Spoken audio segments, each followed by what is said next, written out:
Good evening, everyone. This is Vicky Bayford from the Independence Party, and here I am today with Sharon Maclise, a longtime advocate for the separatist movement. She has a very distinguished career in real estate and is a Toastmaster, is part of Toastmasters, and has been distinguished with speaking and leadership. She has started in the separatist movement in 2003 when her sister had started running for the Separation Party of Alberta.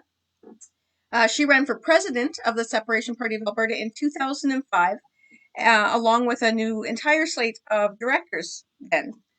Eventually, she moved on and helped get the membership required to start the Wild Rose Party. We'll get into that a little bit later into the thing because there's a lot of interesting questions I have for her about that. And yeah, so I'm really honored to have you here today, Sharon, and thanks for agreeing to join with me today. So basically, I just wanted to start off with and basically ask you. You've been part of the separatist movement for about 20 years now. What brought you to the Alberta independence movement?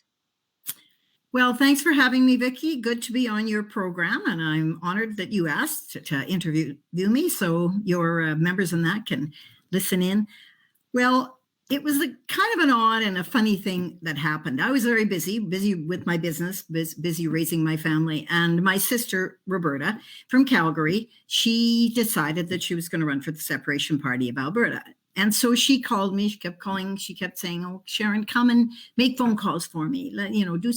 Do some campaigning with me." And at first I was resistant, I'm busy, I'm preoccupied at that point. Now that was in 2003, and I had a fair amount of exposure with the Reform Party. I'd gotten involved in '89, but then I had my young family, and I really could not keep up with the politics. But still, I was no question a political person. So anyway, I said, okay. Finally, I said, okay, sure, I'll come over one day and I'll sit down and I'll make some phone calls. And so as I'm making these calls and I'm giving this script of mine, or the spiel, to convince people to support my sister's campaign and the Separation Party. I don't know that I was convincing any of them, Vicky, but I ended up convincing myself. I coming away and thinking, yeah, that really does make sense. And so that really got me into it, and it sort of just spiraled from there. I had a very good political friend who was also a separatist, and he and I did a lot of separatist campaigning at that time. We, as you mentioned, and I had told you how we decided to get involved in the Separation Party of Alberta because after that election that Roberta ran in, the leader, Bruce Hutton, he just sort of dropped the ball and nothing was happening. So we tried to rejuvenate it. We elected an entire board in that, but we just got nothing but resistance. So, we moved on from there.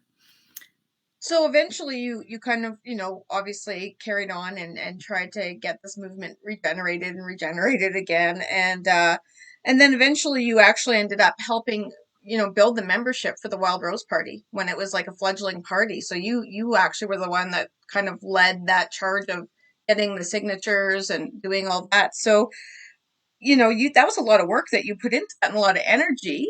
And then once it merged with the PCs, you left. So tell us a little bit about why you didn't stay after the merger. Okay, well, let me just back up a bit because it wasn't kind of eventually. If you think about the dates, 2003, I got sort of involved with separation, and 2005 ran for the president of the SPA and won, and then had those issues. So it was in 2006 that Marilyn Burns and Rob James were doing this Unite the Right thing, and they were going across the province trying to really generate interest in a new party. The PC party was really melting down in many ways. They were becoming quite corrupted and quite, a lot of cronyism was setting in, and people were really getting tired of them. Their dynasty was crushing the people of Alberta instead of really helping them. And so anyway, they had these meetings, and so I went, and my friend Alan Clark also went. We went, and we start talking and everything else. And finally, they put together a real group of people that were interested in kickstarting a new party. So they contacted me, and I had told them they were not a separatist bunch. They were not separatist people, but they were very conservative, right wing conservative. And so they contacted me and they said, Sharon, would you consider joining our group and running for VP membership, first VP? And I said, you have to understand, Rob, I am a separatist. And he said, well, this isn't a separatist movement, but would you be willing to, get involved and still help us out and whatever? Would you kind of put that aside? And I said, yes, I can put separatism aside and I can join your movement. And because I believe that too. I believe we need another party. The PCs were just not making me happy at all anymore.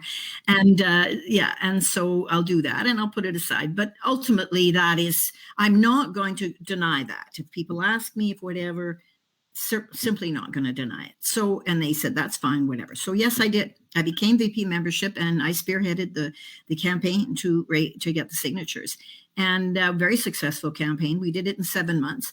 I mean, Vicky, it's like everything else. At first we were stalling and, there was a point at which I'm thinking, oh gosh, we're not going to get this done and that. And, you don't give up and you do the work. And we got registered in 7 months.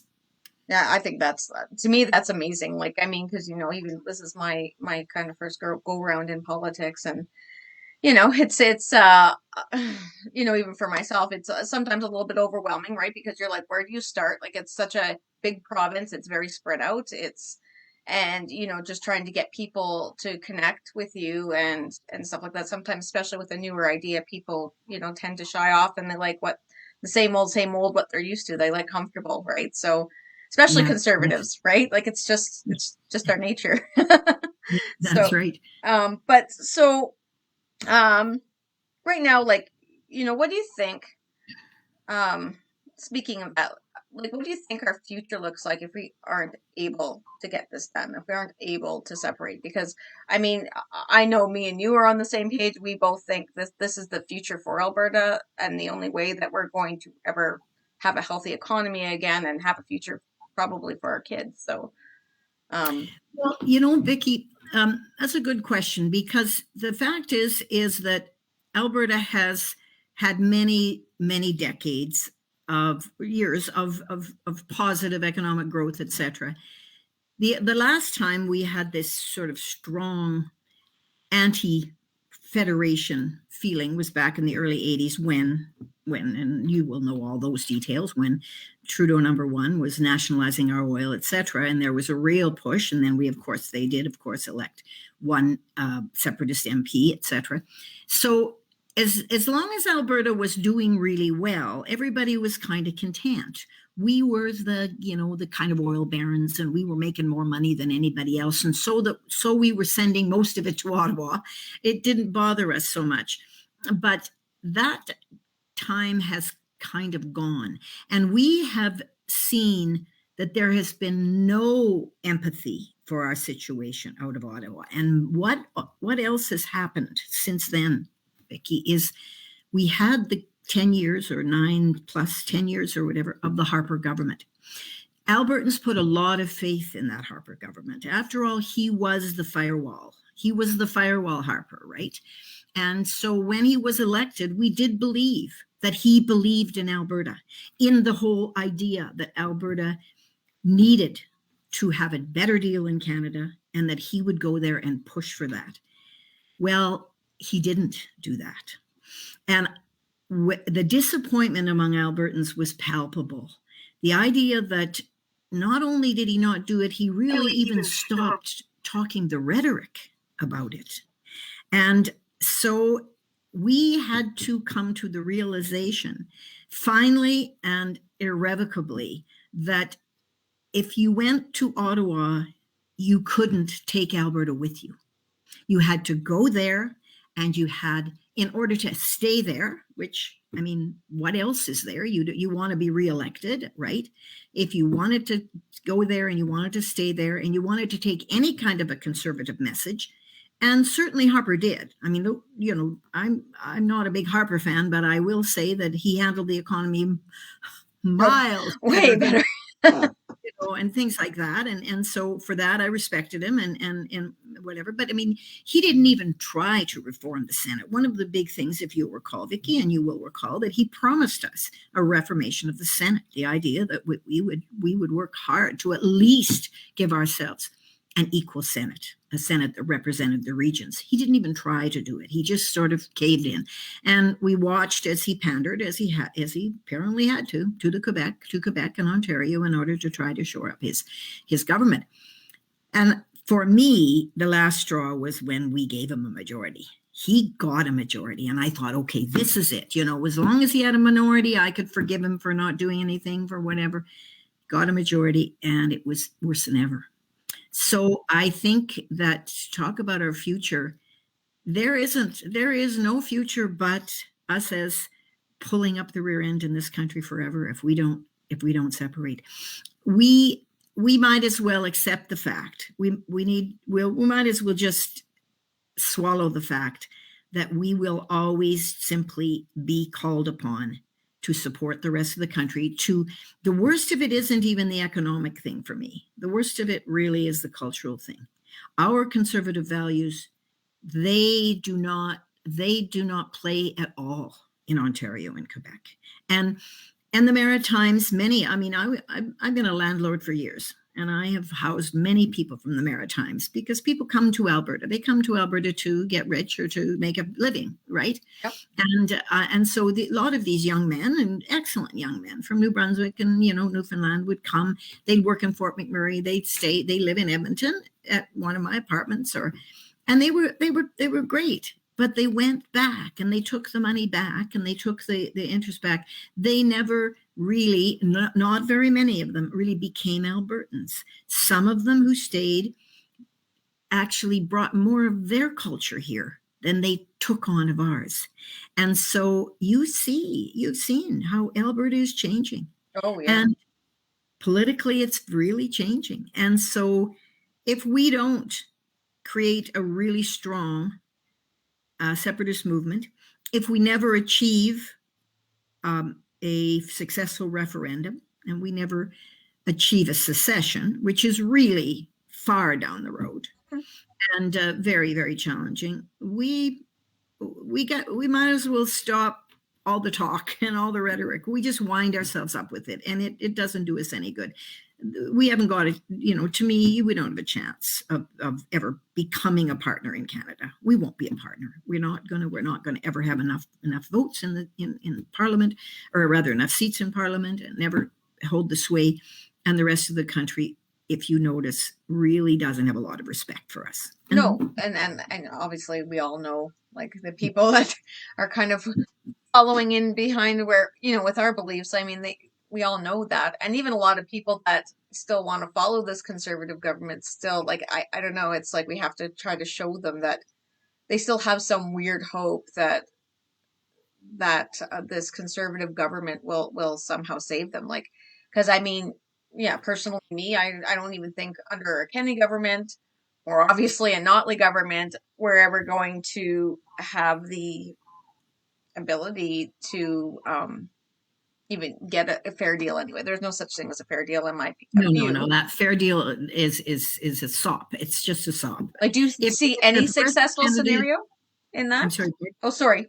Do you see any like successful scenario with either one of those governments? No. Okay. So, Adam, this is purely a speculative opinion. I think the best that can happen for us separatists in this upcoming election, then when the provincial election happens, is that nobody's going to get a majority. There's, people can say, oh, Rachel Notley is going to take over. Rachel Notley's not going to take over, but she may win a minority, or Kenney may win a minority, either one of them. But the thing is, from our point of view as independence people, the best scenario would be if Kenney won a minority, and if we could win a dozen seats, we would then have the strongest hand we can expect, Vicky, because I'm not unrealistic. I mean, there are people who think we're going to win government. We're not going to win government. Even with the big push in our party, in the Independence Party, we'll luckily be able to maybe win half a dozen or a dozen seats, right? And but if we do that, if we could win some of the seats in a minority government, and if it was a conservative minority government, even though I'm not happy with Kenny, I have to say he's certainly more conservative, and he's quite conservative in many ways, economically for sure. He's just a federalist, that's all.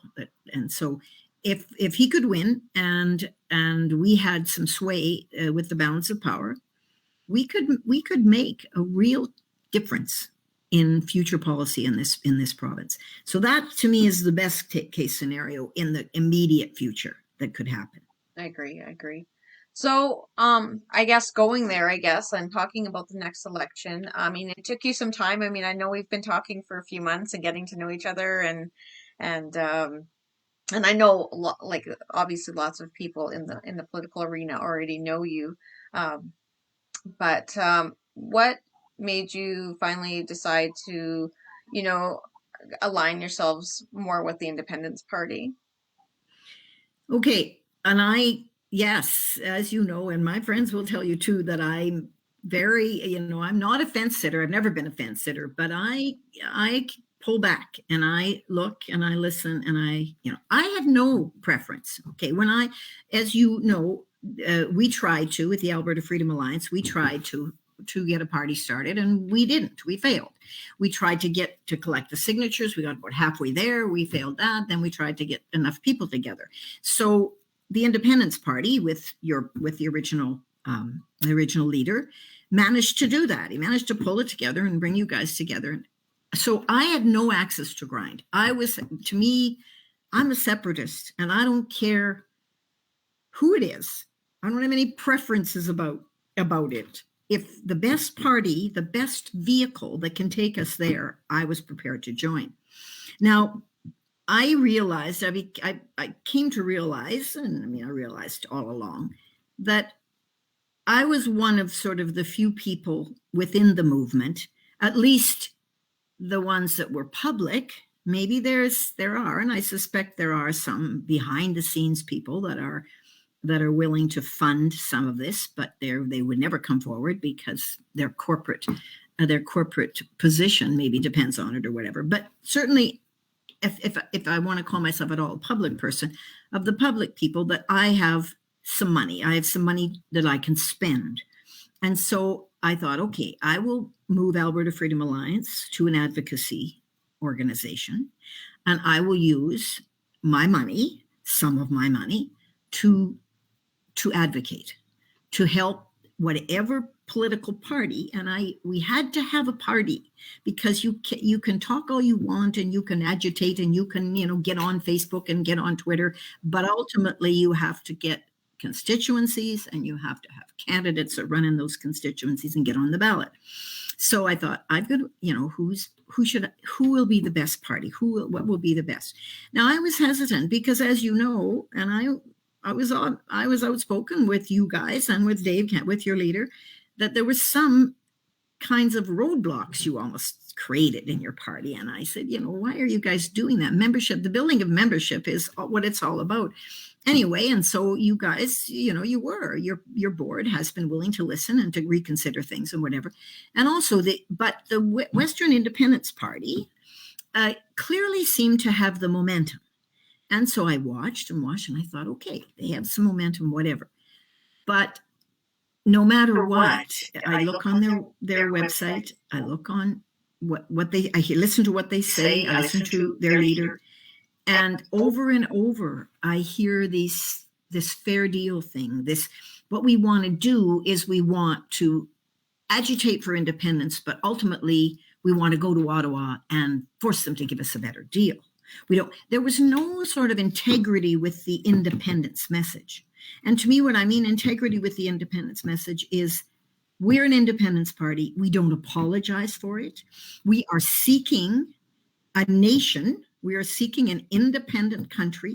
We will have a referendum that asks people that question, not we'll not soften the question or soften the argument. No, that's the question we want to know.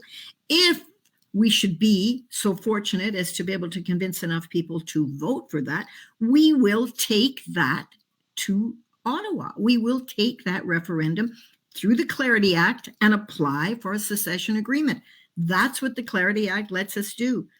But I saw too much from, and there is splintering. As you know, Vicky, there's so much splintering happening now. Oh, I mean, it's this now, it's 51st State, and it's this, and it's that, and it's every other thing except pure, simple, real independence. And so I saw that you guys were, ultimately I realized, you can wait all you want. Doesn't appear that WHIP is going to change. Doesn't appear that these other ones, I'm not even remotely interested in what their messages are. And so I thought, you have to just get in there and start helping out. And this party you guys are trying to do the right thing. And so certainly that's the direction I'll go at this point for sure. Yeah. And I mean, that's kind of where I was when I joined this party just over a year ago.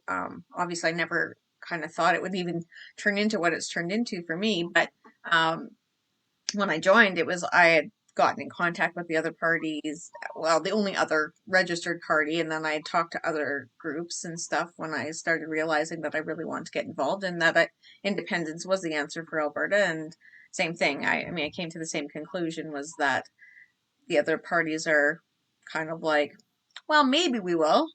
And this party was, no, this is our only goal. And whether it's a hard road, I mean, like you said, this isn't an easy road. This is not going to happen quickly. And we're going to have to, keep plugging down. But at least it's a steady path. And it's like, it's a one-way path to independence. Yeah. There's no forks in the road and nothing and saying. Vicky, if we all put our egos aside, our personal little 15 minutes of fame egos, and just said, look, if we really care about Alberta, and my passion for this province, I've told you about it. If we really care about Alberta and we care about its future and its future for our children, because let's face it, by the time it happens, I'll be long underground, right? So it's for my kids and their kids and the people I care about, and for this absolutely outstanding province. There's just really no other place like it in Canada for sure. And even when I look at the entire North America, I mean, Alberta is very special.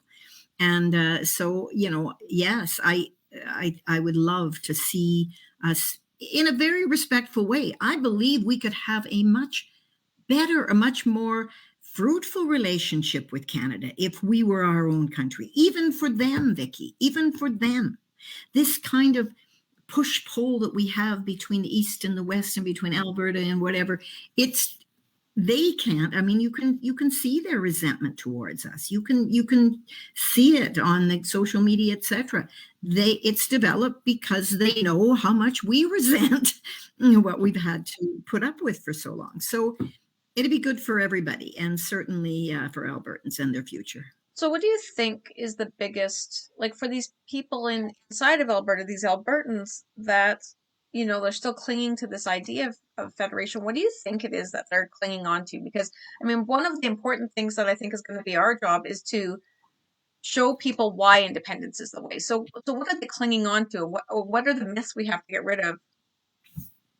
Okay, well, first of all, the old theory, a ball in motion is, if you can get the ball in motion, you can make something happen. But inertia is a phenomenal thing. It just very, very hard to move people off inertia. And it is particularly hard with conservatives. It's our very nature to be conservative, to follow the fairly trodden path, the idea that we like things the way they are. We like that if we want to change, we want to do that slowly, and we want to do it thoughtfully and make sure that it's the right thing to do. And so you bet it will be a big uphill climb. Now, like it's happening everywhere, Vicky, I will tell you, it is the elites. It is the bureaucracies. It's the civil servants. It's that entire sort of establishment that will hold us back, because for them, the inertia is really this. It's good. Life's really good for them the way things are, right? It's the working class and the farming communities, the rural people. It's those people who will be. It's a populist movement, and finally, it will be those people that push it forward. And so, I mean, I keep hoping that the Jack Minces and the whatever, who are always, they expound really well. He makes $400,000 or more of our money Yeah. at the university, and he's very, very smart and whatever. And yes, I do. I like the things he says. But do you think Jack Mintz is going to step forward and lead a separatist movement? Not very likely. And none of the legal community, all those power brokers. So it's it's got to be a grassroots movement, and that's what Wild Rose was. We were a grassroots movement, and look what we did. Look what we were able to accomplish. And even though we had a couple leaders that just tried to destroy us, No, it was an amazing movement, actually. Like I remember I was, obviously way younger when it started and was barely voting then, but I do remember when it was starting and how quickly like gained momentum once they caught it. And yeah. And Yeah. then knowing the people that have were part of that but didn't continue on through the merger, like all those people are still very passionate about what it was. And Yeah, I think I think absolutely. I think that's what I would love to be able to create here, but within the independence movie rather than a new conservative party is just, within that independence movement, it would be wonderful to kind of get that same spirit and that same momentum and that same grassroots, like you said, feel of where Yeah. people actually feel included. Um, so actually talking about that, what do you think it is that separatists can do to move us closer to independence? Well, okay. I mean, basically, it's just putting one foot in front of the other. And I mean, the first thing we need to do is try desperately to get together. Now, is to bring the sort of to unify the movement. And, I think, Vicky, and with your help, I mean, if you become the leader of the party, etc., we, I think, are at a good point where we can bring people into the actual independence movement, which it's the Independence Party, because more and more there's a disaffection with that sort of mixed message that's coming from the other side, with that, you hear this and then this is actually what is happening behind the scenes. Where people are kind of breaking, splintering in the other kinds of movements and the infighting, whatever. Now, to you guys' credit, you've kind of, well, there was a bit of that, I think, for a while Oh with yeah, before you came on before board. my before my time, yeah, there was for Yeah, yeah, sure. yeah. And of course, when they best kind of, it was good that they were able to move on from the original leader. But I think maybe now you guys sort of has solidified and are quite prepared to stop the infighting and quit the bickering and just what can we do? So I mean, basically that would be the first thing, is if we could possibly amalgamate the movement so that it really went forward. But we need to educate. I mean, people, we need to be able to get out there and be explaining to people, talking to them face to face, answering their questions why they need to join Alberta independence. The thing is that I find, and you tell me what you find, I find when I ask people, why do you want not to be independent? What is about Canada? What is it? Why do you want to stay in Canada? What has Canada done for you? How has Canada made your life better? Or how do you think Canada will make your kids' life better? They don't have an answer, Vicky. And so I think we can fill that gap. The truth is that most of them don't. They're because let's face it, it's particularly hard after these last years when we see ourselves blocked. I mean, not only are they consuming our equalization money, they are blocking us from producing it. It is the oddest kind of thing that's happening to us. You'd think that they would be saying, go for it, Alberta, we send us more money, Yeah, right. So we've been forced to recognize that they like our money, but they don't like our culture. They don't like us. They don't like how we earn our money. They don't feel any need to do it themselves. Like, I mean, Quebec, of all the incredible nerve to say, no, we're not developing our oil sources. I mean, that's beneath us. We're into the climate change rhetoric, right? And so we'll let, Alberta do it, but we're going to stop them from coming to our country, our province to do it. It's just so perverse. And so when you put it to people and you say, what is it? What is it? Tell us what Canada will do to make your future better by staying in Canada. I get the odd thing. Like, here's one of the things but gee, we don't have a military. And I said, what do you mean we don't have a military? Okay, fine. We can have a military. First of all, we are comfortably surrounded on all sides, which is what they remind us all the time. Oh, you're landlocked. Good. Well, we're landlocked militarily too. Canada has always depended upon the United States for military anyway. But the point is like every other country, you develop your military, you create your police forces, you create all of these things. With $600 billion over the last 65 years, we could have built the most profound military, a lot better than Canada has. So they don't, so they say, oh, it's a peacekeeping and this and that and the other thing. I mean, all of these things, they're really not a reason why we yeah, like when I was out in southern Alberta and I kind of started, kind of touring around Alberta in June, I spent like 2 weeks in southern Alberta and I was like stopping by in small towns and then just randomly stopping people and asking them like 3 or 4 basic questions about independence and how they felt. And like you said, it was almost exactly what you said. I would just ask them, like, do you believe in Alberta independence?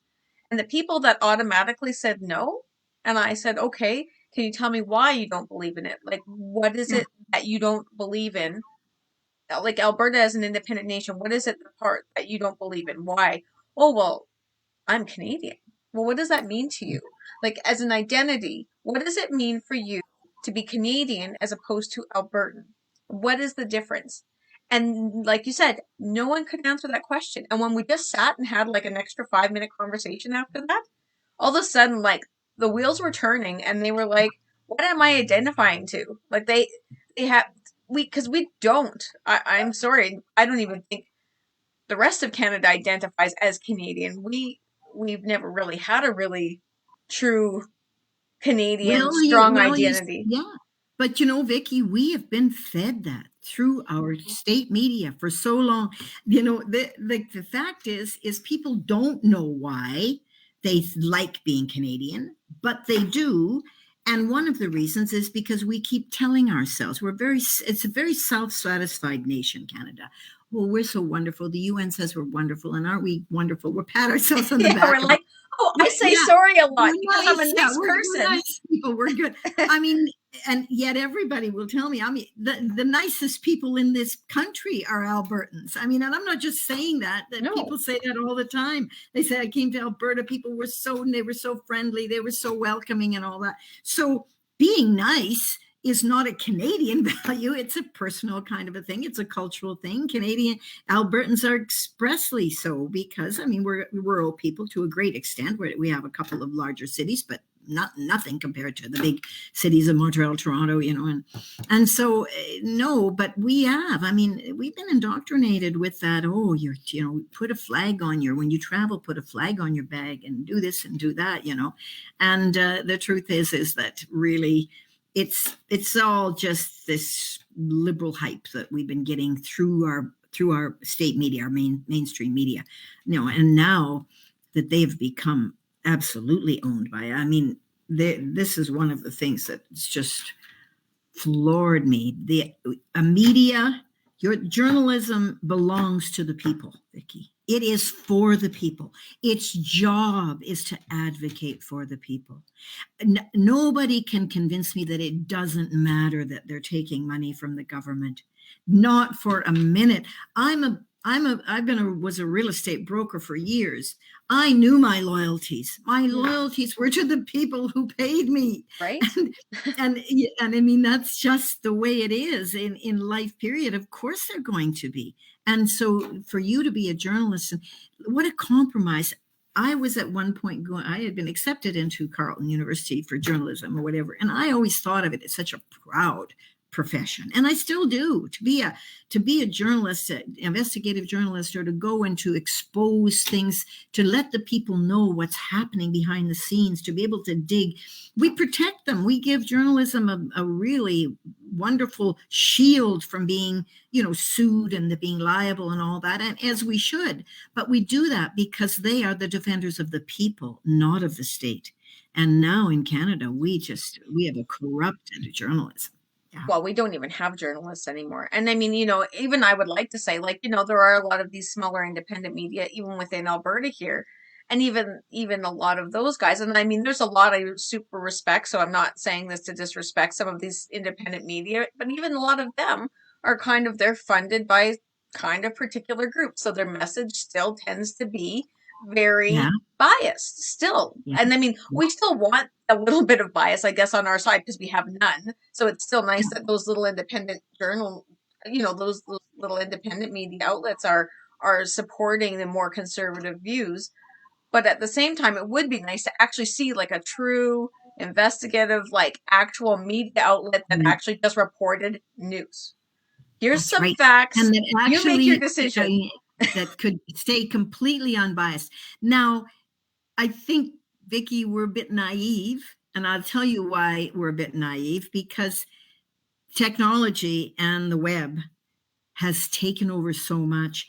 We don't pay these people anymore. Like, the fact is how many of us pay to read the National Post or pay to read these things? We don't. So what we do is we tend to donate to the groups or the news medias, like whether it's Rebel or whatever, who actually promote our bias, our message. So, yeah, our bias. So the thing is, how do you get an independent journalist when people aren't willing to pay for that independence? It's costly to go to other places and investigate things, to travel and whatever.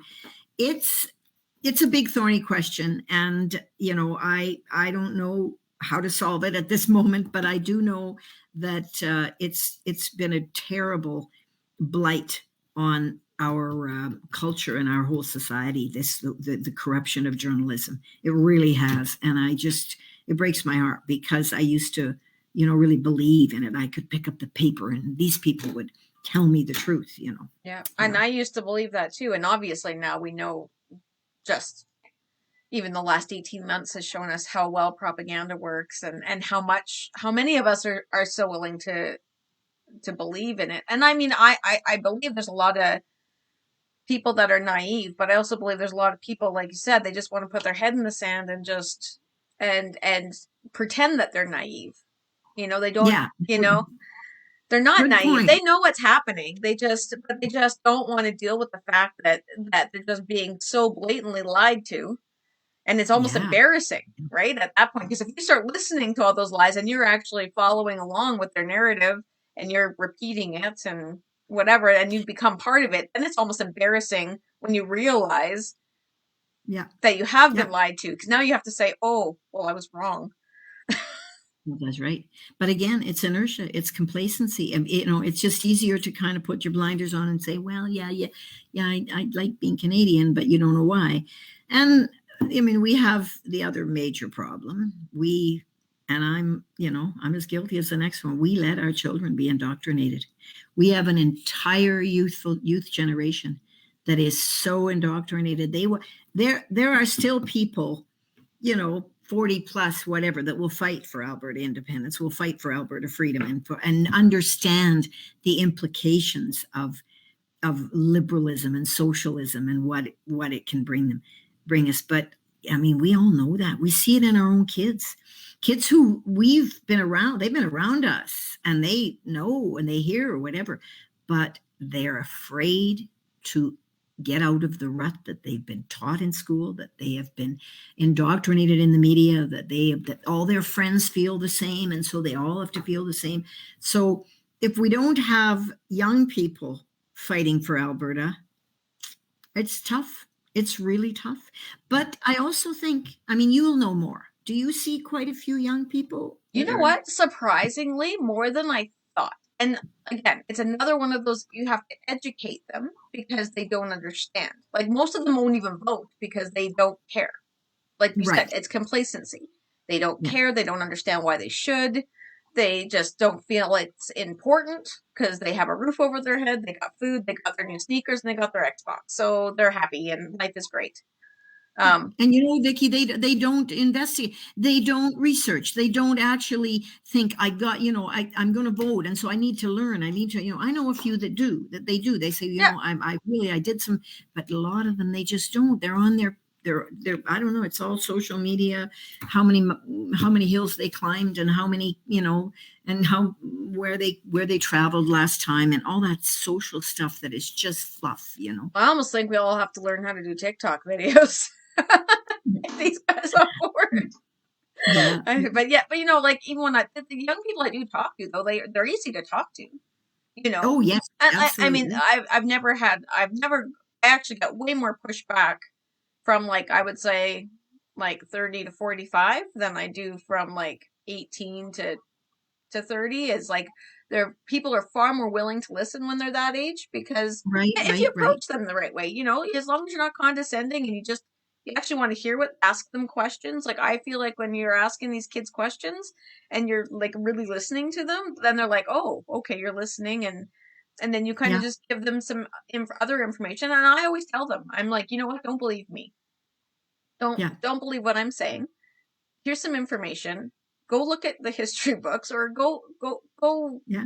Even go Google this, or go Mhm, whatever. mhm. But look at the actual history books. I'm not telling you to go on TED Talks or whatever and go watch some Yeah, weird video. I'm saying go actually read some history. Go talk to your parents. Go talk to your grandparents. Talk to people who've lived through some of these things, and yeah, then make a decision because most of them don't realize.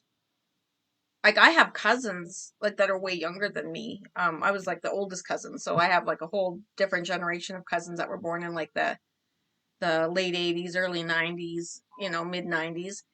They were yeah, Some of them are younger than my kids. So and yeah, they have a lot different views than I have. And they want to argue with me sometimes, and which is fine. I actually like it. I like it when they want yeah, to argue with me and have a debate. But the problem is they don't. This is where I come into roadblocks with young people.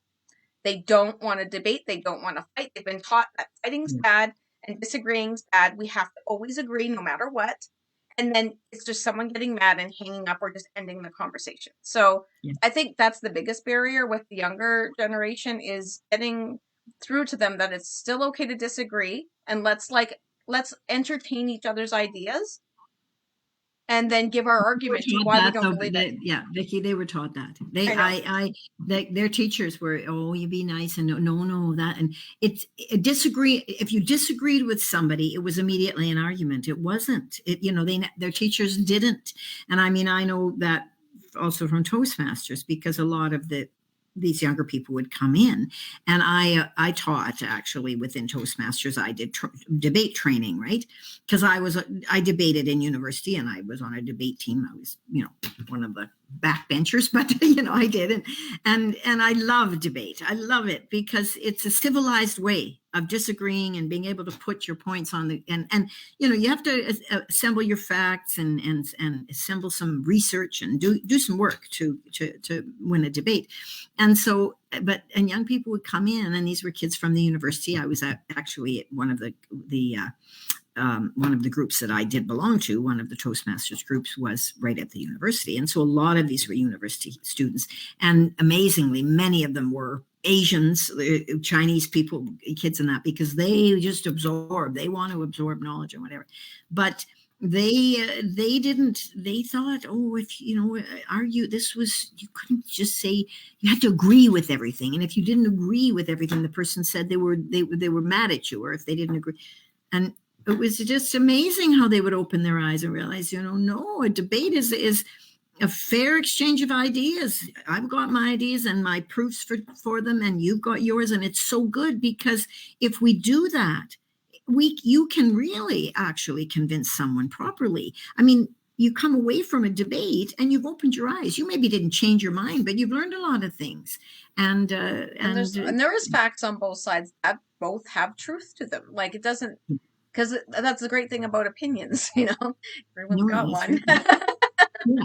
And I mean, it teaches people that an opinion is only as worthy as the facts you have to back it up. Otherwise, it's just rhetoric. It's just, just loud noises. And so, learn to, why do you think that way? Ask yourself every time, why do I believe that? And find out why you do, not just because CBC said it over and over, or because your teacher, and you taught it in the classroom and told you to believe it. But yeah, so I'm gonna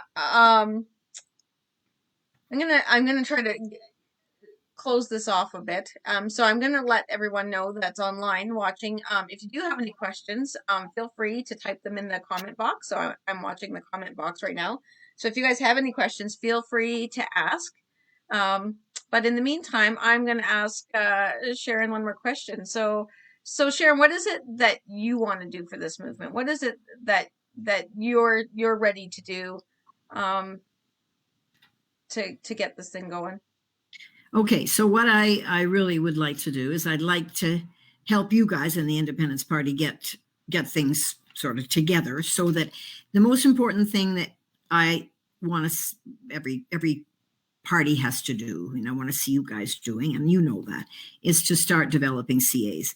I mean, you want to develop CA, you need that CA specifically for the only reason for a CA is so that they can have a candidate that steps forward and you can sponsor this candidate. So that's, if you don't have the CA, you can't do that. So that's what you need to do, the various things. And in the meantime, I specifically will. Now, I will still use Alberta Freedom Alliance as an advocate. And I'm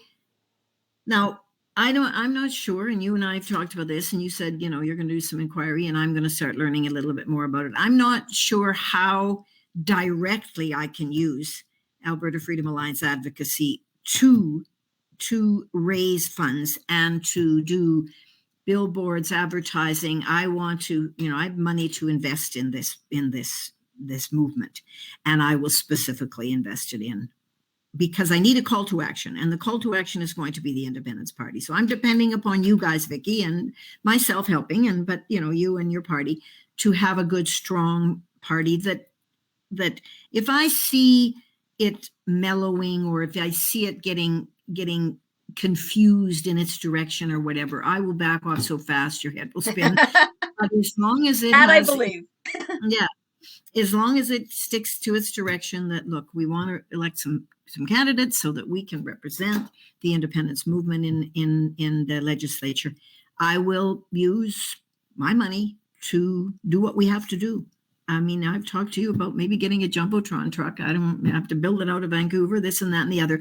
But that's the kind of thing. I mean, I'll certainly put some money forward to try to raise funds and that kind of thing, and to raise the profile of the movement. Well, and I definitely also will put this out here that regardless whether or not I win the leadership of the party, I will continue doing what I've been doing for the last year, and just kind of one foot in front of the other and trying to get, stuff done with the party. I mean, we do have the great thing about our party is we are really aligned. And like you said, our message is one message that's never been confused the whole time I've been with the party. We want separation, we want independence. And yet we've had some roadblocks, and we've, stumbled a little bit here, but I really do feel like things are moving, and I'm getting excited about it again.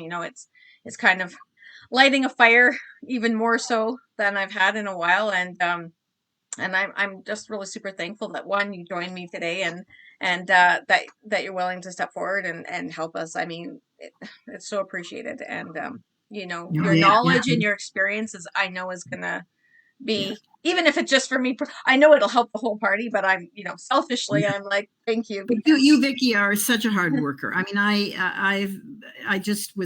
I've sat back and I've watched. I didn't know you. I never, frankly, you and I've never met face to face. Have we? No, not yet. Many times, but and I just thought, this is the kind of person that we need. Somebody willing to get in there and work. And you've had your reasons to be discouraged and everything else, but you just keep putting one foot in front of the other, and I'll support that. I really do believe that you need, if person like you need not just the physical support, you need the moral support. The idea that somebody's behind you and they're going to be there and they're going to step forward and help you when they can, help the whole project that you're undertaking. Yeah, absolutely, absolutely. So there doesn't look like there's really any questions. So I'm gonna Okay. wrap us up. And I just want to thank you so much, Sharon, for being with us tonight. If anyone does ever have any questions for the party, even for Sharon, I'm sure Sharon will be okay if I forward you questions afterwards if we Yeah, get yeah. them later, because I'm going to post this on YouTube. And Good. Yeah. so, Yeah, um, no, Vicky, it's been a very rollicking conversation and a good back and forth, I think, and so it was enjoyable. I'm glad you asked me. I appreciate it. It's always, I love talking separation. me too. It's in my blood. And, yeah, It's my new passion. Since yeah, since I got cut off from salsa a couple of years ago, I was like in a dance team for like years and years, and then all of a sudden no dancing. So I was like, oh, what do I do? Oh, politics. That seems like a yeah, great next yeah. step. It does warm your blood, doesn't Yeah, it? Yeah, it sure does. Yeah. absolutely. So yeah, Okay. again, everybody, if you want to get involved, go to our website, www.abindependence.com. Send us an email at comms@ab-independence.com. And, if you ever have any questions, feel free to reach out. We will get back to you, usually within a day or two, sometimes even quicker. We try anyway, really hard to do that. So, if you think you're a leader and you want to start a CA, we are looking for you. If you have that passion, if you are a separatist, please come forward. We'll, Well, I we'll hope get that stuff together. hope they become members. I mean, I Yes, think all of them. You yeah, go on your site and give the $10 or whatever it is and become a member so yeah, that you can stay involved. And yeah, absolutely. And and then stay in touch. So anyway, good night, everybody. Again, thanks, Sharon, and everybody. You have a wonderful night. thank you. Bye bye. Bye.